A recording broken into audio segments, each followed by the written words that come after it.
This MacBook Air was completely dead. No power.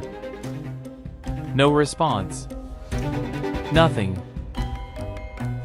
After a careful inspection, I found damage on the motherboard, likely from water exposure.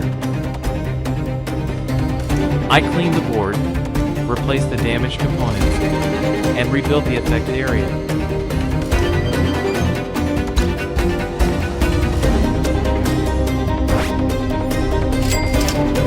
Press the power button, and boom, it turned on! Fully working again. This is FixTronix. Follow for more satisfying tech revivals.